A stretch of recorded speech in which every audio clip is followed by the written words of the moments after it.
Weekend வந்தாச்சு. இன்ஸ்பைரிங்கான true story பேஸ்டான ஒரு படத்தை பற்றி பார்க்கலாமா?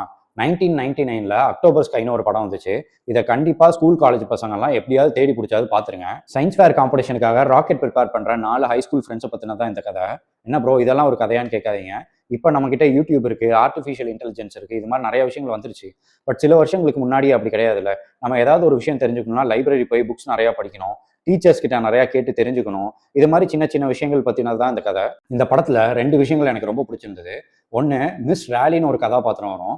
அவங்க ஒரு ஸ்டேட்மெண்ட் சொல்லியிருப்பாங்க, you don't have to prove anything to anybody. இது இந்த கால பசங்களுக்கு ரொம்ப ரொம்ப தேவைன்னு நினைக்கிறேன். செகண்டு, இந்த பையன் மேக்ஸை அந்த அளவுக்கு பிடிக்காது. பட் வந்துட்டு ராக்கெட் செய்யறதுக்கு கெமிஸ்ட்ரி மட்டும் போதாது, மேக்ஸும் நமக்கு தேவைன்றதை தெரிஞ்சுக்கிட்டு அதை பற்றி இன்னும் இன்டெப்த்தாக படிக்க ஆரம்பிப்பான். ஸோ அந்த இன்ட்ரெஸ்ட் ஒன்று கிரியேட் ஆகும். ஸோ இதனாலே எனக்கு இந்த படம் ரொம்ப பிடிச்சிருந்தது. ஸோ இந்த ரீலை சேவ் பண்ணி வச்சுட்டு கண்டிப்பாக இந்த படத்தை போய் பாருங்கள். அண்ட் மோட்டிவேட்டடாகவும் ஹெல்த்தியாகவும் இருக்கணும்னு நினச்சிங்கன்னா நம்மளோட ஜிம் பேஜை மறக்காமல் ஃபாலோ பண்ணிக்கோங்க.